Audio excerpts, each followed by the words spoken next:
তো আপনাদের মাঝে এখন হুজুর মাওলানা পাকের জীবনী থেকে আলোচনা নিয়ে আসবেন কাদরিয়া তৈয়বিয়া আলিয়া কামিল মাদ্রাসার মেধাবী শিক্ষার্থী কামিল দ্বিতীয় বর্ষের ছাত্র মোহাম্মদ আবু বকর সিদ্দিক আল কাদেরী।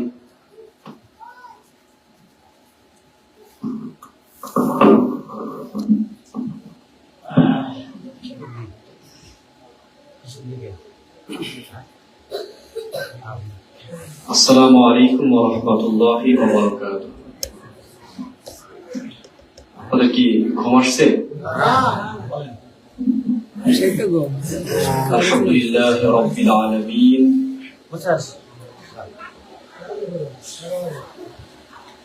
ওয়াল আকিবাতু লিল মুত্তাকিন ওয়াস সালাতু ওয়াস সালামু আলা সাইয়্যিদিনা হাবিবিনা মাওলানা মুহাম্মাদিন সাল্লাল্লাহু আলাইহি ওয়া সাল্লাম معدن الجود والكرم وعلى آله وأهل بيته وصحبه أجمعين.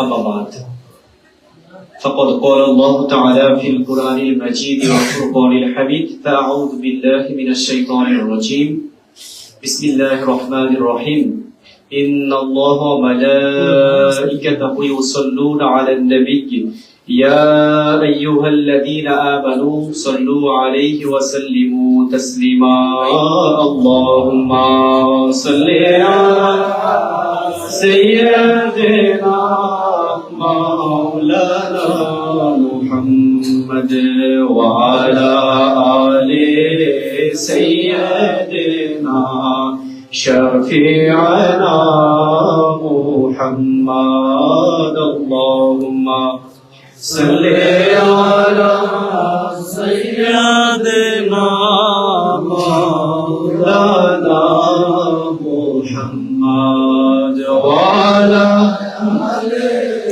سيدنا شفيعنا ذات محي الدين يقينا पंजातन की जात है मोमिनों इस बात पर ईमान लाना चाहिए अल्लाहुम्मा सल्ली अला सय्यिदिना मौलाना मुहम्मद व अला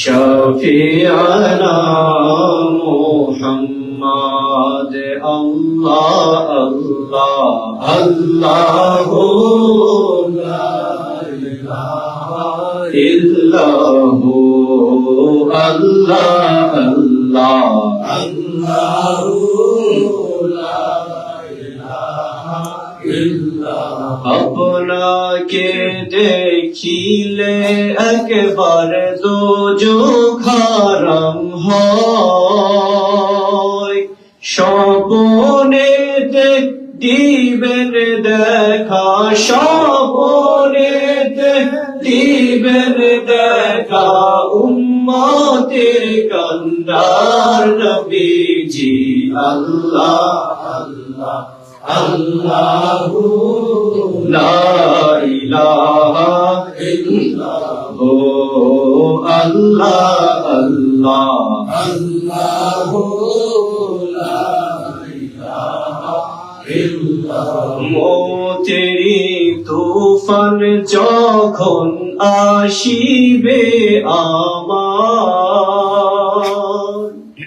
দুই নয়নে দেখি যেন দুনয়নে দেখি যেন চেহারায় আনওয়ার নবীজি আল্লাহ আল্লাহ আল্লাহু লা ইলাহা ইল্লাহু আল্লাহ আল্লাহ আল্লাহু لا إله إلا الله محمد رسول الله صلى الله عليه وآله وسلم معزز محترم সম্মানিত হাজরিন, সম্মানিত গোলাম আলী হুজুর মাওলা পাক, সর্বপ্রথম মহান রব্বুল আলামিনের দরবারে লাখ লাখ কোটি কোটি শুকরিয়া জ্ঞাপন করি যে মহান রব্বুল আলামিন আমাদেরকে দূর দূরান্ত থেকে ইমাম বারাই ইমাম হাসান আলাইহিস সালাম পাকে হুজুর মাওলা পাক এর 125তম ওরসে শরীফ উদযাপনের জন্য আমাদেরকে এখানে হাজির করেছেন। আমরা হাজির হতে পেরেছি, এজন্য আমরা সর্বপ্রথম লাখ লাখ শুকরিয়া স্বরূপ একবার জোরে সোরে মন প্রাণ খুলে হৃদয় দিয়ে বলি আলহামদুলিল্লাহ। মুআজ্জাজ সামিঈনে কেরাম, সম্মানিত হাজিরিন, পর্দার আড়ালে মা ও বোনেরা, সকলের প্রতি রইল আমার আন্তরিক সালাম। আসসালামু আলাইকুম ওয়া রাহমাতুল্লাহি ওয়া বারাকাতুহু। এতক্ষণ যাবত রাত এখন বাজে 11টা পার হয়ে গেছে, শীতের সময়।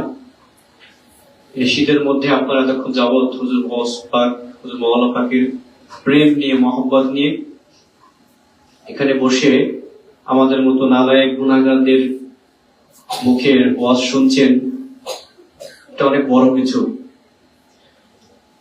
তো যাই হোক, আমার পূর্বে আপনারা হুজুর মাওলানা পাকের শানে, জীবনী থেকে কারামত পাক অনেক কিছু শুনেছেন। হুজুর মাওলানা পাকের জীবনী একটা মহাসাগর। এক রাতে আমাদের মতো বক্তা ওয়াজ করে শেষ করতে পারবে না। তো দুই চারটা কারামত হয়তো ওনারা বলেছেন আমার পূর্বে। আমি একটু ভিন্ন আঙ্গিকে আপনাদের সামনে আলোচনা করব যে হুজুর মাওলানা পাক তিনি শুধু সাধারণ কোন পীর নন, পীর ছিলেন না, তেনার সর্বপ্রথম পরিচয় হচ্ছে তিনি আওলাদে রাসূল। আওলাদে রাসূল, রাসূল পাক সাল্লাল্লাহু আলাইহি ওয়াসাল্লামের 32তম আওলাদ ছিলেন হুজুর মাওলানা পাক। বলুন সুবহানাল্লাহ। তারপর হচ্ছেন তিনি আমাদের পীর মুর্শিদ। বাংলাদেশে অনেক পীর মুর্শিদ আপনি পাবেন, অনেক পীর পাবেন। বাড়িতে বাড়িতে এসে মুরিদ করা পীর আছে না? কিন্তু আমাদেরও পীর মুর্শিদ আছেন যার কাছে মুরিদ হতে গিয়েও হওয়া যায় না, ঠিক না? এমন ছিলেন হুজুর মাওলানা পাক। আমাদের বাংলাদেশে হুজুর মাওলানা পাকের একজন খলিফা ছিলেন। আপনারা একটু আগেই আলোচনা শুনেছেন, সম্রাট আলোচনা করেছে শীতলপুরী রহমতুল্লাহ আলাইহি। ওনাকে এক পীর মুরিদ করতে গিয়েছিল। এক পীরের কাছে গিয়ে বলতেছিলেন আমি মুরিদ হব। তো উনি কামেল ওলি ছিলেন। তো যিনি কামেল তিনি তো আরেকজনের খবর রাখবেন, ঠিক না? যিনি কাশফের অধিকারী, কাশফ মানে উন্মোচন হওয়া, উন্মোচিত হওয়া। যখন কোনো বান্দা, কোন আল্লাহর ওলি তার সামনে কাশফ উন্মোচন হয়ে যায়, তিনি এক জায়গায় বসে সমগ্র পৃথিবীর বুকে কে কোথায় আছে, কি হচ্ছে সব দেখতে পারেন। সুবহানাল্লাহ। এমন কাশফের অধিকারী আল্লাহর ওলি আরেকজনের খবর রাখেন, আরেকজন কামেল পীরের খবর রাখেন। তো শীতলপুরী রহমতুল্লাহ আলাইহি ওনার কাছে মুরিদ হইতে গিয়েছেন। উনি বলে তোমার মাথার উপরে এমন বড় হাত আমি দেখতে পাচ্ছি, যিনি তোমাকে মুরিদ করবেন, তো আমার এত বড় সাহস হয় না যে তোমাকে আমি মুরিদ করবো। উনি দেখে ওখান থেকে চলে আসে। তারপরে হুজুর মাওলানা পাকের কাছে মুরিদ হয়ে হুজুর মাওলানা পাকের বেসাদের আগ পর্যন্ত দরবার পাকে ছিলেন এবং পীর মুর্শিদ পাকের শিক্ষক হওয়ার সৌভাগ্য লাভ করেছিলেন মাওলানা শীতলপুরী রহমতুল্লাহ। যাই হোক, ইনি হচ্ছেন হুজুর মাওলানা পাক। হুজুর মাওলানা পাক এর জন্ম হয়েছিল পৃথিবীতে 1852 সালের 16 জুলাই। আপনাকে এর আগে শুনেছিলেন না? 1852 সালের 16 জুলাই, 19বিংশ শতাব্দীর মাঝামাঝিতে 1852 সালের 16 জুলাই হুজুর মাওলানা পাক এই পৃথিবীতে আগমন করেন এবং 1268 হিজরি 27 রমজান শবে কদরের রাতে এই পৃথিবীতে আগমন করেন। বলুন সুবহানাল্লাহ। তো 27 রমজান শবে কদর, এদিকে শুধু সাধারণ কোন রাত, এই রাতের মতো সাধারণ কোন রাত শবে কদরের ব্যাপারে আল্লাহ পাক রব্বুল আলামিন বলেছেন, একটা স্বতন্ত্র সূরা আল্লাহ পাক নাযিল করেছেন, যে সূরার নাম সূরা কদর। বলুন সুবহানাল্লাহ। শবে কদরের রাতকে আল্লাহ পাক বলেছেন লাইলাতুল কদরি খায়রুম মিন আলফি শাহর।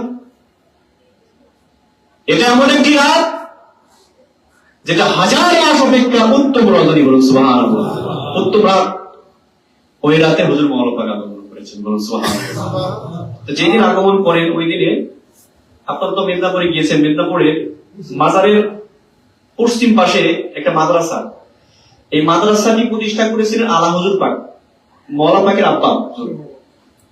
তো এই মাদ্রাসার শিক্ষক মাওলানা আতাউর রহমান সাহেব রমজানের ছুটি থাকে মাদ্রাসা, ওনার বোনের বাড়িতে বেড়াতে গিয়েছেন। তো উনি দেখতেছেন যে সেহরি খাওয়ার জন্য উঠেছেন, দেখে আসমান হতে নূর বর্ষণ হচ্ছে। বলুন সুবহানাল্লাহ। নূর মানে আলো। সাধারণ কি রাতের মধ্যে আপনার আলো নামতে দেখেন না? তো ওই রাতে এমন বিশেষ আলো লাগতেছে উনি কখনো আগে দেখেনি। তো উনি একজন যেহেতু আলেম, উনি ভাবতেছেন যে আজকের রাত 27 রাত, অধিকাংশ ওলামায়ে কেরামের মতে আজকে হচ্ছে শবে কদরের রাত। যেহেতু শবে কদরের রাত, সেহেতু আসমান হতে নূর বর্ষণ হওয়াটা এটা স্বাভাবিক। এজন্য উনি ওই রাতে আর ঘুমান নাই, পরবর্তীতে ইবাদত বন্দেগীতে কাটিয়েছেন। যেহেতু ওই রাতের ইবাদত অনেক মর্যাদা, অনেক পাওয়ারফুল ইবাদত ওই রাতের। তারপরে উনি যখন মেদিনীপুরে গেলেন, শুনতে পেলেন যে ওই রাতেই আল্লাহর পাকের ঘরকে উজাড়া করে আমাদের মওলা পাক আগমন করেছে। বলুন সুবহানাল্লাহ। কি বার্তা দিল এটা?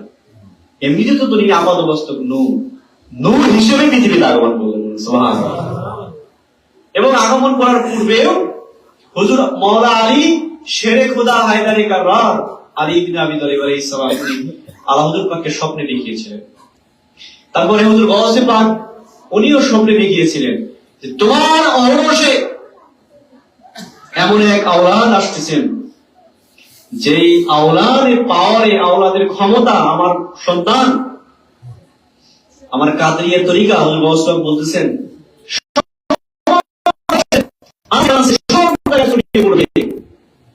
তার নাম মুবারকটা আমার নামের সাথে মিলিয়ে রেখে। বলুন সুবহানাল্লাহ। এজন্য হুজুর মওলা পাকের পুরো নাম হচ্ছে এটা যে আলী আব্দুল কাদের শামসুল কাদরি আল মারুফ সাইয়্যিদ শাহ মুর্শিদ আলী আল কাদরি আল হাসানি আল হুসাইনি আল জিলানী আল বাগদাদি আলা জাদ্দিহি নবীনা ইসলাম। তো নাম দেখেন দুইটা নাম, একটা হচ্ছে আলী, মওলা আলীর সাথে, দ্বিতীয়ত হচ্ছে আব্দুল কাদের হুজুর মওলা পাকের সাথে, তৃতীয় নম্বর একটা লাকাব আছে শামসুল কাদেরি। কি নাম? শামসুল কাদের। দেখবেন বিভিন্ন জায়গায় লেখা আছে আপনার কাদেরিয়া গগনের সূর্য। কি কাদেরিয়া গগনের? গগন মানে আকাশ। কাদেরিয়া তরিকা যদি একটা আকাশ হয়, সে আকাশের সূর্য হচ্ছে হুজুর মওলা পাক। বলুন সুবহানাল্লাহ। এই ব্যাপারটা কে দিয়েছে? আমার হুজুর গাউসে পাক দিয়েছে। বলুন সুবহানাল্লাহ। মাজার পাকে দেখবেন ঢোকার সময় একটা ওই সোনালী কালারের একটা লেখা ওখানে আছে, এটা হুজুর গাউসে পাকের কাসিদা শরীফ। কি গাউসে পাকের লেখা আছে আফালাত শুমুসুল আউয়ালিন, পূর্বের সমস্ত সূর্য অস্তমিত হয়ে গিয়েছে। পূর্বের সমস্ত সূর্য অস্তমিত হয়েছে। ওয়া শামসুনা আবাদান আলা উফুকিল উলা লা তাকরিব, কিন্তু আমার সূর্য গাউসে বলতেছেন। কে বলতেছেন?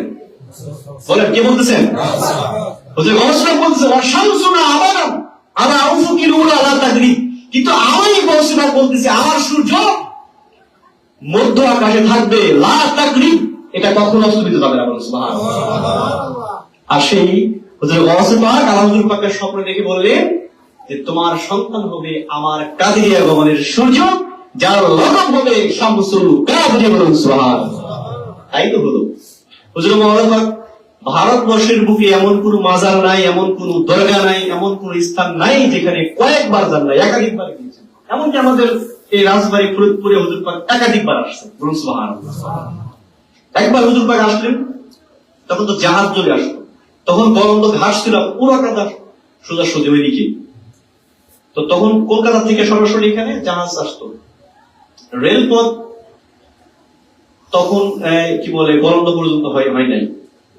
তো হুজুর মওলা পাক আসছেন, তখন মওলা পাকের এখানে মুরিদ ছিল মওলানা আব্দুল গনি সাহেব, কে নাম কি মৌলানা আব্দুল গনি সাহেব এবং মৌলানা আফসারউদ্দিন সাহেব। ওনাদের বাড়ি ছিল বরিশালে, কিন্তু ওনারা চাকরির সুবাদে ফরিদপুরে থাকতেন, কিন্তু মৌলানা পাকের মুরিদ ছিলেন। বুঝতে পেরেছেন? সবাই উচ্চ শিক্ষিত ছিল।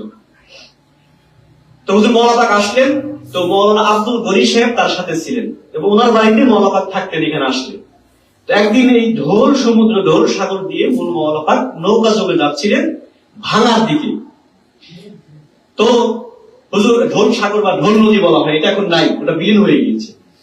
তো মৌলানা পাক একটা জায়গায় যাওয়ার পরে মৌলানা আব্দুল গনি সাহেব বলেছেন যে আমি এই দিক থেকে কিছু তাবারুকাতের সুঘ্রাণ পাচ্ছি। সুবহানাল্লাহ বলেন। তাবারুকাতের সুঘ্রাণ পাচ্ছি। তখন মৌলানা আব্দুল গনি সাহেব বলেন, জি হুজুর পাক, আপনি ঠিকই ধরেছেন। এটার সন্নিকটে গিরদা নামক গ্রামে, সেখানে হুজুর গৌসে পাকের জুলফ মুবারক, রাসূল পাক সাল্লাল্লাহু আলাইহি ওয়াসাল্লামের জুলফ মুবারক, নখ মুবারক সহ অনেক তাবারুকাত সেখানে রয়েছে। এই গিরদা আপনারা অনেকে গিয়েছেন, ফরিদপুর গিরদা। তখন বললেন যে ও আচ্ছা, এখানে তাহলে তাবারুকাত গুলো আছে। হুজুর মৌলানা পাক বললেন, ঠিক আছে, কখনো আবার আসলে এখানে আসবো। তো মৌলানা আব্দুল গনি সাহেবের বাড়িতে মৌলানা আছেন। তার ঠিক সকালবেলায় ওই সময়ে গেটদার যিনি মোতাওয়াল্লি ছিলেন, তত্ত্বাবধায়ক ছিলেন, তার নাম সৈয়দ মীর মাদান রহমতুল্লাহ আলাইহি, উনি সকালে হাজির।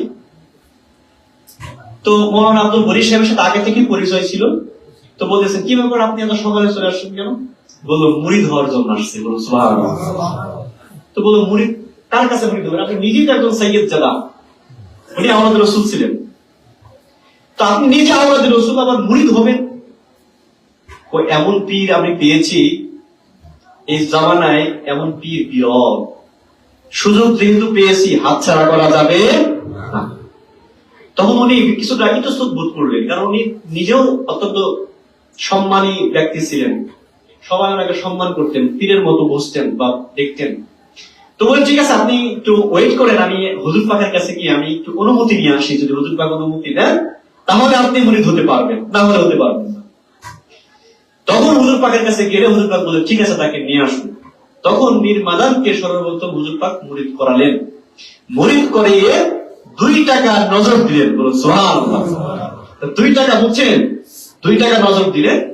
তখন বললেন, হুজুর পাক, আপনি আর কয়দিন এখানে থাকবেন? আমার ইচ্ছা, যেহেতু আমিও মুরিদ হয়ে গিয়েছি, আমার সহধর্মিনীও আপনার হাতে মুরিদ হবে।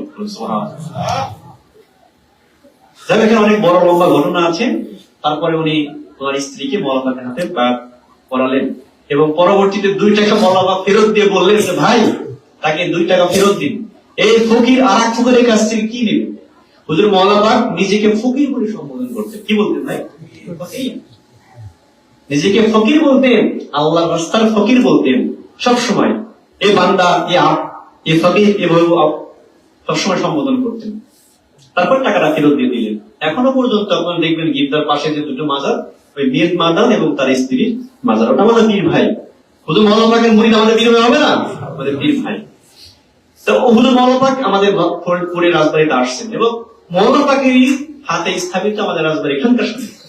সেই সুবাদে আজ আমরা এই মহান নিয়ামত আমরা হুজুর পাকগণকে পাচ্ছি, পেয়ে আসছি। তা না হলে ওনারা কখনোই এই বাংলাদেশে আসতেন কিনা সন্দেহ। কারণ ওনারা কিন্তু এই দেশীয় নয়। 1763 খ্রিস্টাব্দে হুজুর গৌসে পাকের রুহানি নির্দেশে, আধ্যাত্মিক নির্দেশ প্রাপ্ত হয়ে ওনারা এই ভারতবর্ষে আসেন। অথচ ওনাদের আদি নিবাস কিন্তু বাগদাদ শরীফে। বুঝতে পেরেছেন?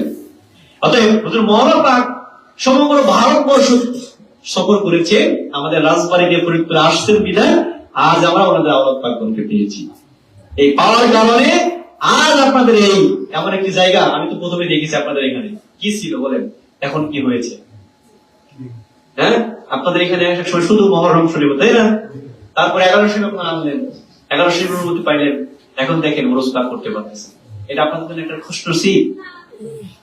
সকলে ইচ্ছা করলে কি করে করতে পারে? আপনি আপনার দাবি করতে পারবেন? অতএব যেহেতু আপনাদের এলাকায় হচ্ছে এটা আপনারা সবাই সৌভাগ্যবান। বুঝতে পেরেছেন? অতএব এই সৌভাগ্যবান, এই ভাগ্যটা আপনার ধরে রাখতে হবে। কি বলেন? সুযোগ কি বারবার আসে না। এখন এই সুযোগটা ধরে রাখার জন্য আমাদের কি করতে হবে?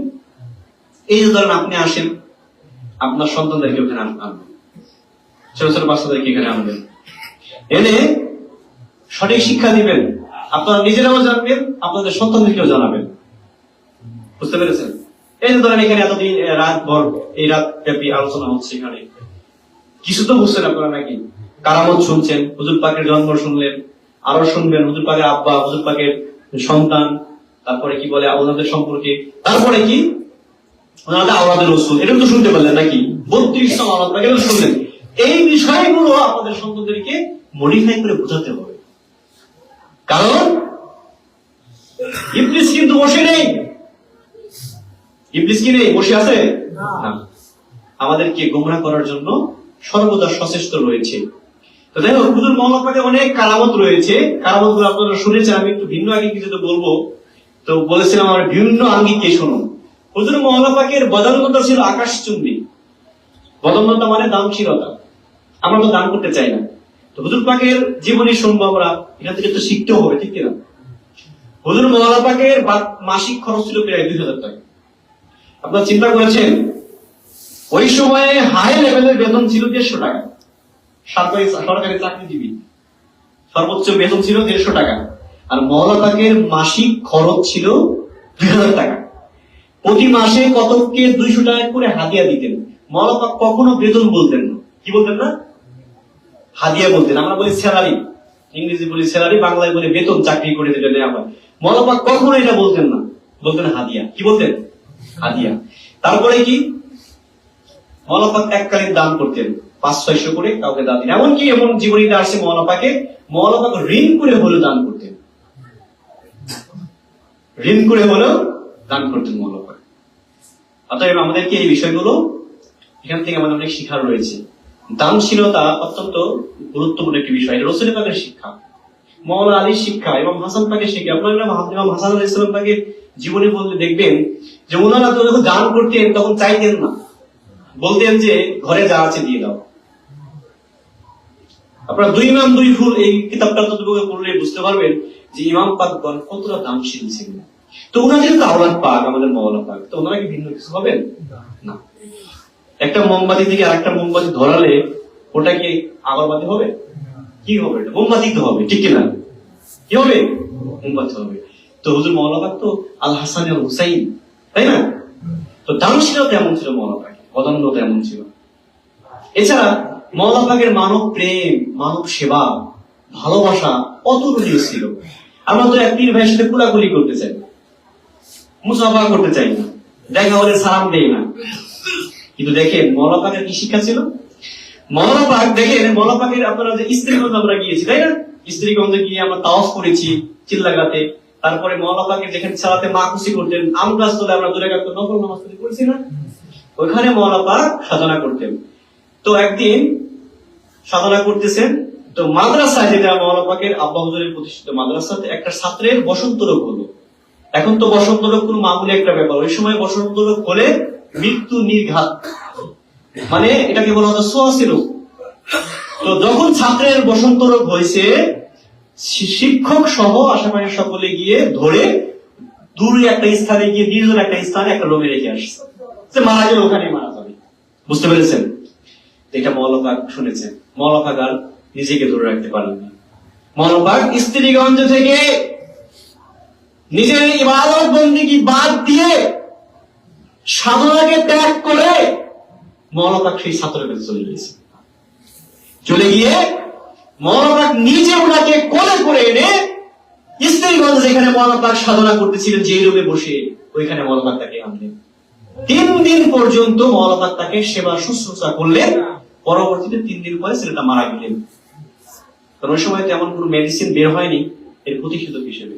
কিন্তু একটা জিনিস খেয়াল করেছেন, যেখানে সবাই ছেড়ে দিয়েছে সোয়াসি রোগ হিসেবে, কিন্তু মওলানা পাক তাকে ছাড়েননি। এটাকে বলা হয় মানব প্রেম। মওলানা পাক এমন উদার ছিলেন, গরিব পীর ভাইদের সবচেয়ে বেশি ভালোবাসতেন মওলানা পাক। গরিব পীর ভাইদের নিজের ভাই বলে সম্বোধন করতেন মওলানা পাক।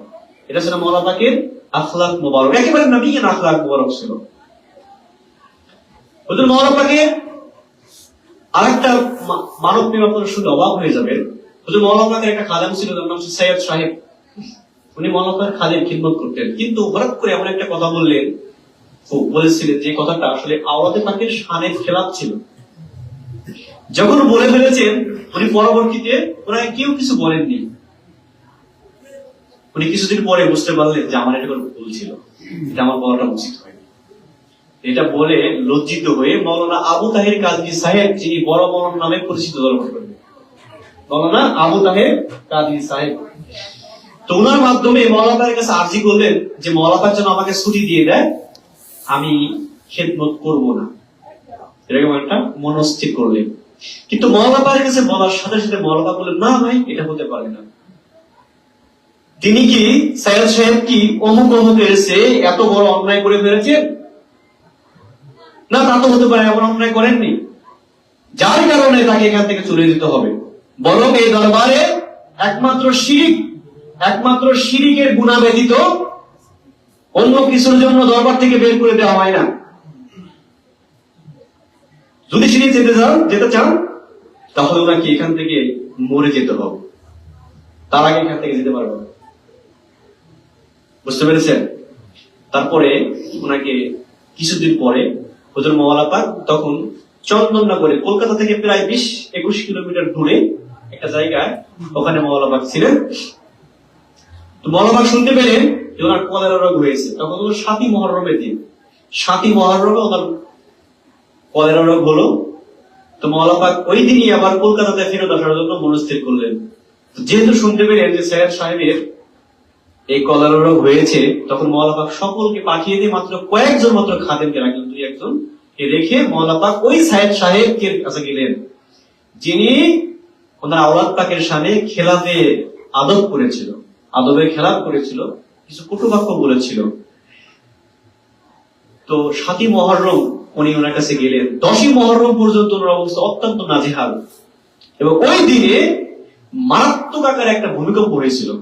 আপনারা দেখবেন বড় বড় যত ভূমিকম্প হয়েছিল 100 বছর পর পর হয়। তো 1890 এর আগের দিকে, নির্দিষ্ট সাল আমার জানা নেই, আপনারা এটা ইন্টারনেটে ঘাটলে পাবেন যে বড় একটা ভূমিকম্প হয়েছিল ওই দিনে। 10ই মুহররমের দিনে ভূমিকম্পটা হলে, তো ওই সৈয়দ সাহেব এবং মাওলানা পাক নিজে 2-1 খাদেম সহ 2 তলায় ছিলেন একটা বিল্ডিং এর উপরে। তো এমন ভূমিকম্প হলো, আশেপাশে অনেক বিল্ডিং, বাড়ি ঘর, গাছপালা ভেঙে গিয়েছিল। অথচ তখন তো বড় বড় কোনো বিল্ডিং ছিল না। তো খাদেম সাহেবরা বললেন যে হুজুর পাক, অবস্থা ভয়াবহ, আমরা নিচে গিয়ে আশ্রয় নেই। তখন মাওলানা পাক বললেন যে ভাই, আমার এই রফিক মানে বন্ধু, আমার এই বন্ধু এখনো জিন্দা, এই মুমূর্ষু অবস্থা রয়েছে, একে ফেলে আমি এখান থেকে চলে যাব? এটা হতে পারে? তখন মাওলানা পাক গেলেন না, কিন্তু ভূমিকম্পটা হচ্ছে। তখন এক খাদেম অত্যন্ত সাহস করে হুজুর মাওলানা পাককে পাজা করে ধরে নিচে নিয়ে নামিয়ে দিলেন, বসে দিলেন হুজুর মাওলানা পাককে। তখন মাওলানা পাক জালালে এসে 2 হাত মোবারক মাটিতে রাখতেই তৎক্ষণাৎ ভূমিকম্প বন্ধ হয়ে গেল। তখন আবার মাওলানা পাক সৈয়দ সাহেবের কাছে আসলেন। তারপরে 2 ঘন্টা পরে তিনি ইন্তেকাল করলেন। ইন্তেকাল করার পরে ওই চন্দননগরে আবার কোনো মুসলমানদের কবরস্থান ছিল না, ওখান থেকে হুগলিতে এনে ওনাকে দাফন করা হলো।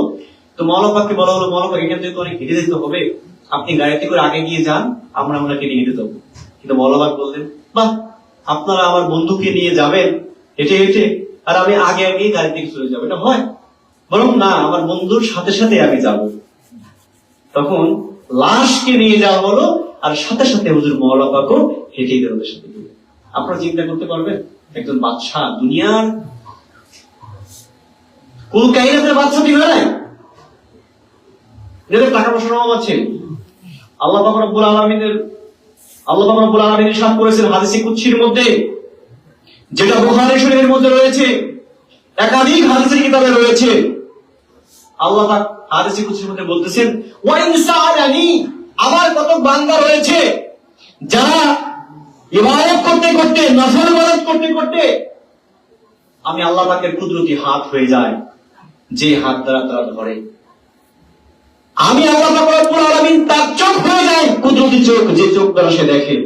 কুনতু সামাআহুল্লাযী ইয়াসমাউ বিহি ওয়া বাসরাহুল্লাযী ইউবসিরু বিহি, আমি তার চোখ হয়ে যায় যে চোখ দ্বারা সে দেখে, আমি তার পা হয়ে যায় যে পা দ্বারা সে হাঁটে, আমি তার হাত হয়ে যাই যে হাত দ্বারা সে ধরে। তারপরে আল্লাহ পাক বলছেন ওয়া ইন সাআলানি লাউতিয়ান্নাহু, এবং ওই বান্দা যখন আমার কাছে চায় আমি আল্লাহ পাক রব্বুল আলামিন তৎক্ষণাৎ তাই দিয়ে দেব। সুবহানাল্লাহ। এনারা হচ্ছেন আল্লাহর ওলি। ওনারা যদি চান এটা হবে ওটা হবে, আল্লাহ করবে ওটা। আপনারা হুজুর বড় হুজুর পাককে তো সরাসরি দেখেছেন, এটা তো ওয়াজ করে দেখানোর বিষয় না। বড় হুজুর পাকের কাছে আপনারা নালিশ করেছেন, আরজি করেছেন, বড় হুজুর পাক এই নুরানি দুই হাত মুবারক তুলে বলেছেন ভাই ঠিক হয়ে যাবে, কবুল হয়ে যাবে, চিন্তা করবেন না, ঘাবড়াবেন না। দুই হাত তুলেছেন, ওই ব্যক্তির ওই আরজি পূরণ হয় নাই এমন কোন ব্যক্তি আছে দুনিয়াতে? নাই। তার মানে এখানে আসেন আল্লাহর ওলি। আল্লাহর ওলি দেখতে চাইলে এখানে আসতে হবে ভাই। কেন আসতে হবে? আল্লাহর ওলির দরবারে কেন আসতে হবে? আসবো কেন আমরা? না আসলে কি হবে? আর আসলে ফায়দা কি? শুনুন, আল্লাহ রাসূল বলেছেন যে লা ইয়াজালু ফি উম্মতি 30, আমার উম্মতের মধ্যে কিয়ামত পর্যন্ত 30 জন আবদাল বা আল্লাহর ওলি থাকবে। কয়জন বলেন না? কয়জন? 30 জন। এই হাদিস শরীফ কি একাধিক কিতাবে আসছে। ইমাম ইবনে কাসির riwayat করেছেন, ইবনে হাইসামি riwayat করেছেন, ইমাম তাবারানী অনেক কিতাবে আমাদের আসছে। আপনাদের বোঝার সুবিধাতে আমি সহজে ভয় ভেঙে ভেঙে বলছি। রাসূল পাক বললেন আমার উম্মতের মধ্যে কিয়ামত পর্যন্ত 30 জন আল্লাহর ওলি থাকবে। কয়জন? বলেন কয়জন? 30 জন। যাদের 30 জনের মধ্য থেকে যদি একজন মারা যায়, ইন্তেকাল করেন, তাহলে ওই স্থান আরেকজন সাধারণ লোক থেকে এনে পূরণ করা হবে, মানে 30 জন থাকবে। এই 30 জনের কারণে আল্লাহ রাসূল সাল্লাল্লাহু আলাইহি ওয়াসাল্লাম বললেন ওয়া বিহিম তাকুমুল আরদ, এই 30 জন আল্লাহর ওলির কারণে আল্লাহ পাক এই পৃথিবীকে স্থির রেখেছেন। বলুন সুবহানাল্লাহ। ওয়া বিহিম তুরজাকুনা, এবং এই এনাদের কারণে আল্লাহ পাক বান্দাদের রিজিক দিয়ে থাকে। বলুন সুবহানাল্লাহ। ওয়া বিহিম তুমতারুনা, এবং ইনাদের কারণে আল্লাহ পাক আসমান থেকে বৃষ্টি বর্ষণ করেন। বলুন সুবহানাল্লাহ। বুঝতে পেরেছেন? বুখারী শরীফের মধ্যে রয়েছে হাল তুনসারুনা ওয়া তুরজাকুনা ইল্লা বিদুআফাইকুম, আল্লাহ পাক রব্বুল আলামিন তোমাদের মধ্যে নরম হৃদয়ের অধিকারীর কারণে তোমাদেরকে রিজিক দেন এবং তোমাদেরকে সাহায্য করেন। রিজিক বুঝছেন? আপনি যে সুস্থ অবস্থায় আছেন, আমি আপনি সুস্থ অবস্থায় আছি, এটাও একটা রিজিক। শুধু খানা খাওয়া এটা রিজিক নয়, অনেক রিজিকের প্রকার রয়েছে। আপনি সুস্থ অবস্থায় এখানে আসছেন, এটা একটা রিজিক। বুঝতে পেরেছেন? এই রিজিক আল্লাহ রাসূল সাল্লাল্লাহু আলাইহি ওয়াসাল্লাম ইরশাদ করেছেন, এই রিজিক আল্লাহর ওলিদের কারণে আমরা পেয়ে থাকি। তো ভাই যাদের কারণে আমরা রিজিক পেয়ে থাকি তাদের কাছে আসতে হবে, তাদের কাছে আসতে হবে কি হবে না? তাদের কথা বলতে হবে কি হবে না? তো ওলি বানানোর কারখানা হচ্ছে হুজুর গৌস পাক। কে? হুজুর গৌস পাক ওলি বানানোর কারখানা। বলুন না, হুজুর গৌস পাক ওলি বানানোর কে বলেছেন? হুজুর গৌস পাক এর একজন ভক্ত, তার নাম খিজির আলাইহিস সালাম। আপনার নাম শুনেছেন? খিজির আলাইহিস সালাম। খিজির আলাইহিস সালাম, এই খিজির আলাইহিস সালাম নিজে বলেছেন, এমনকি হুজুর গৌস পাক এটা বলেছেন, এমনকি সিলসিলায়ে মুজাদ্দিদিয়া এর প্রবর্তক মুজাদ্দিদ আল-ফিসানি রাহমাতুল্লাহ এটাও বলেছেন যে রাসূল পাক সাল্লাল্লাহু আলাইহি ওয়াসাল্লামের পরবর্তী সময়ে বেলায়েতের বাদশা মাওলা আলী, তারপর ইমাম হাসান হুসাইন, এভাবে হুজুর গৌসে পাকের আগ পর্যন্ত ওনারা ছিলেন। যখন হুজুর গৌসে পাক আগমন করেছেন পৃথিবীতে, কিয়ামত পর্যন্ত যদি কোনো ব্যক্তি আল্লাহর ওলি হয় তাহলে সেটা হুজুর গৌসে পাকের সদকায় হবে। বলুন সুবহানাল্লাহ। বেলায়েত ছাড়া ওলি হবে না, বেলায়েত আসবে হুজুর গৌসে পাক থেকে। বুঝতে পেরেছেন? যার বেলায়েত নাই সে পীর দাবি করলো পীর নয়, সে ধোঁকাবাজ। কি হবে সে? ধোঁকাবাজ। বুঝতে পেরেছেন? যেটা বলতেছিলাম যে আল্লাহর ওলিদের কারণে আমরা রিজিক পাই, আল্লাহর ওলিদের কারণে আমরা সাহায্য পাই, আল্লাহর ওলিদের কারণে আমরা বৃষ্টি পাই। আজ ধরুন যদি বৃষ্টি না হয় 1 বছর, আমাদের ফসল হবে না। এটাকে নিয়ামত বলা হয়। কি বলা হয়? নিয়ামত। তো যাদের কারণে আমরা বৃষ্টি পাই, যাদের কারণে আমরা রিজিক পাই, তারা আল্লাহর ওলি। তারা কে? আজকে যে আমার রসুল পাকে আসছেন তিনি নিঃসন্দেহে নিঃসন্দেহে নিঃসন্দেহে আল্লাহর ওলি। বলুন সুবহানাল্লাহ। শুধু ওলি নয়, নাইলে গৌসে পাকের স্থলাভিষিক্ত হলো। সুবহানাল্লাহ। হুজুর মাওলানা পাক নিজে বলেছেন দেওয়ানে পাকের 142 পৃষ্ঠার মধ্যে আছে এটা, এই মূল দেওয়ান পাকের, वालिदे माजिद ने मुझको नज़्ल हजरत कर दिया, मैं लड़कपन से गुलामे शाहे जिलानी हुआ। এই মাওলানা পাক নিজে বলতেছেন, এই মুর্শিদ আলী আমার পিতা আব্বা হুজুর আলা হুজুর পাক কিবলা কাবা আমাকে হুজুর গৌসে পাকের নজর করে দিয়েছেন, এজন্য আমি শৈশবকাল থেকেই হুজুর গৌসে পাকের গোলাম হয়ে গেছি। সুবহানাল্লাহ। এই যে দেওয়ান পাক লিখেছেন, এখানে প্রায় 400 উপরে কাসিদা রয়েছে, কিন্তু এটার মধ্যে কম আছে। প্রথম এডিশনের যে দেওয়ান পাক ওটা 600 পৃষ্ঠা, প্রত্যেকটি কাসিদা পাক গৌসে পাকের সঙ্গে কাশারে লেখা, গৌসে পাকের সঙ্গে লেখা। এই কাসিদা পাক আমরা প্রত্যেকটি মিলাদ মাহফিলে পড়ে থাকি। এটা কার লেখা? হুজুর মাওলানা পাকের লেখা। কার লেখা বলেন? হুজুর মাওলানা পাকের লেখা। এটা পড়লে আধ্যাত্মিকতার উচ্চ লেভেলের কথা হুজুর মাওলানা পাক এখানে বলেছেন। এজন্য বলা হয় মাওলানা পাক যখন দেওয়ান পাক লিখতেন তখন আল্লাহ পাকের পক্ষ থেকে মাওলানা পাকের উপর ইলহাম হতো। বলুন সুবহানাল্লাহ। কি হতো? ইলহাম হতো, ইলহাম। তো দেখেন মাওলানা পাকের কাস্ট, মাওলানা পাকের কাস্ট এবং মাওলানা পাকের ভ্যারাইটি পাওয়ার কেমন ছিল আমি আপনাদের সামনে এই এক দুটি ঘটনা বলে শেষ করে দেব। সময় সংক্ষিপ্ত, আপনাদের আর কষ্ট দিতেছে, আপনারা ঘুম আসছে নাকি? দেখেন আমাদের এখানে অনেকে আপনারা আছেন, যদি দিশা পাসপোর্টের ব্যবস্থা থাকতো, বর্ডার খোলা থাকতো, অনেকেই আজ 4 নম্বর বলে থাকতেন বা মেদিনীপুরে থাকতেন, ঠিক কিনা? মেদিনীপুরে অনুষ্ঠানে থাকতেন না অনেকেই, কিন্তু অনেক পীর ভাই তো গিয়েছে, আমরা যেতে পারি, তাই না? আমার একটা আকুল আবেদন, আমি গজলের মাধ্যমে এটা বলি, ও পীর ভাই যাও বলে যাবে না ভুলে, মোদের তুমি স্মরণ করিও মিদনাপুর গিয়ে। ও পীর ভাই যাও বলে যাবে না ভুলে, মোদের তুমি স্মরণ করিও মিদনাপুর গিয়ে। ঠিক না? মেদিনীপুরে থাকবে ভাইয়া পৌঁছিবে যখন, মনের আশা করবে পূরণ মাজারে চুম্বন। মাজার পাকে যাওয়ার পরে যেও না ভুলে, মোদের তুমি স্মরণ করিও মেদিনীপুর গিয়ে। ও পীর ভাই যাও বলে যাবে না ভুলে, মোদের তুমি স্মরণ করিও মেদিনীপুর গিয়ে, মোদের তুমি স্মরণ করিও মেদিনীপুর গিয়ে। যাই হোক, আগামী বার হয়তো ইনশাআল্লাহ আমরা এই ওরসে পাক অনেকেই মেদিনীপুর গিয়ে করতে পারবো, বলুন না ইনশাআল্লাহ। মওলা কবুল করবে, আমিন। মওলা যাদেরকে ডেকেছে তারা কিন্তু গিয়েছে। তো আমরা এখান থেকে আমরা আর্জি করি মওলা আমাদেরকে আগামী বছর ওনার ওরসে পাকে মেদিনীপুরেই করান, বলুন আমিন। তো যাই হোক, হুজুর মাওলানা পাক একদিন একটা জায়গায় সফরে গেলেন, সেটা ছিল স্টেশন, অর্থাৎ স্টেশনের নাম হচ্ছে ঘুষখরা স্টেশন, এটা ইন্ডিয়াতে।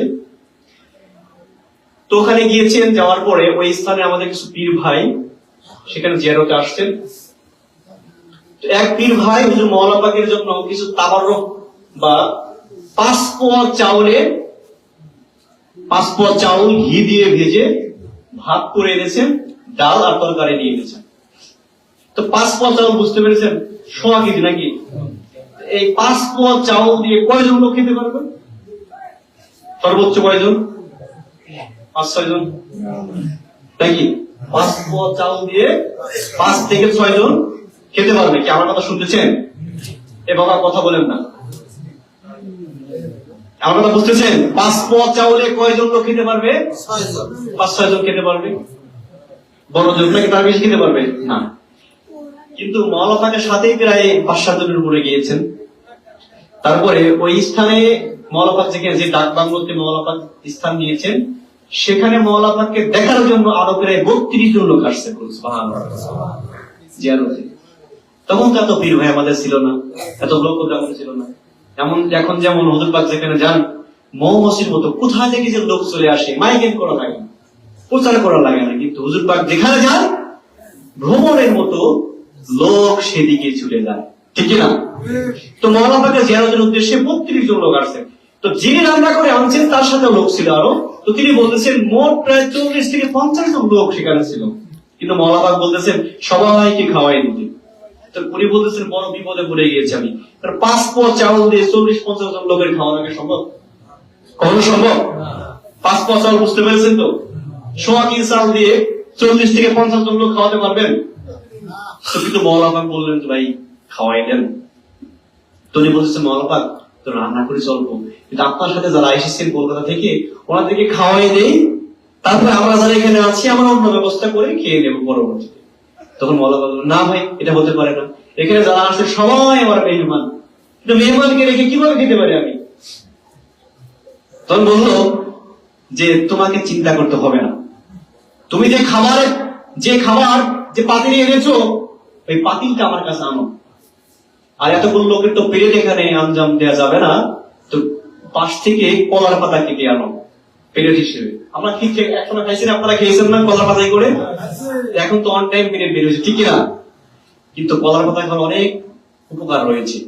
তো কলার পাতা সবাইকে একটা করে দিলেন। মওলানা পাক বললেন সবাইকে দেওয়ার পরে একজনকে ডেকে মওলানা পাক বেড়ে দিচ্ছেন, আর তিনি গিয়ে সবাইকে দিয়ে দিলেন।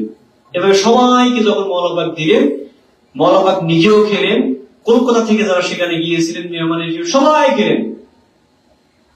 সর্বশেষ যিনি রান্না করে এনেছিলেন ওনার কাছে মওলানা পাক পাতিলটি দিয়ে বললেন তুমি বাড়িতে নিয়ে যাও। তো উনি বলতেছেন আমি পাতিল খুলে দেখি যে খাবারটা মানে অবশিষ্ট আছে, ওই খাবার দিয়ে এখনো 3 থেকে 4 জন পেট পুড়ে খেতে পারবে। সুবহানাল্লাহ। সবাই 40 থেকে 50 জন পেট পুড়ে খেয়েছে, আরো যে অবশিষ্ট খাবার ছিল তার থেকে আরো 3-4 জন লোক খেতে পারবে। আচ্ছা বলুন তো দেখি, এটা আমরা হাত দিলে হবে? উনি দিলেন, হয়ে গেল। কেন হয়ে গেল? এই হাত কি আমাদের মতো হাত?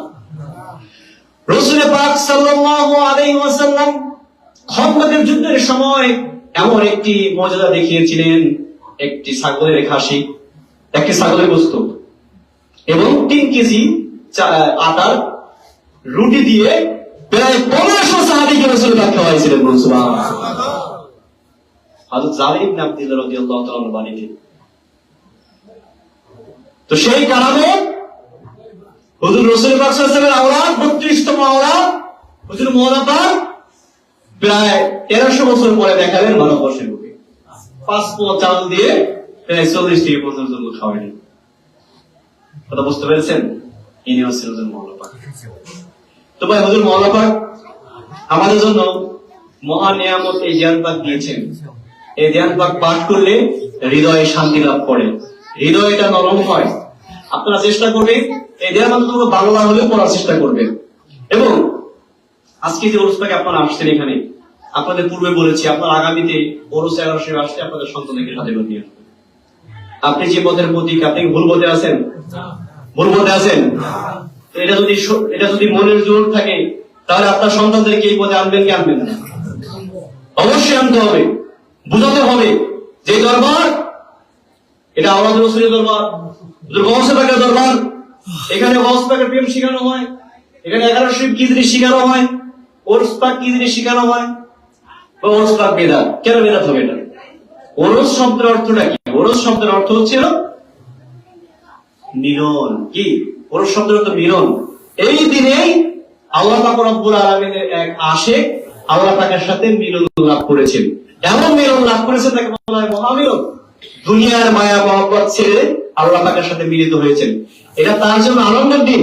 তো এটা একটা ফজিলতের দিন, এটা একটা বরকতের দিন, বরকতের রাত। এটা ফয়েজ পাওয়া যাবে এখান থেকে, উপকার পাওয়া যাবে, আত্মিক উপকার হবে এখান থেকে।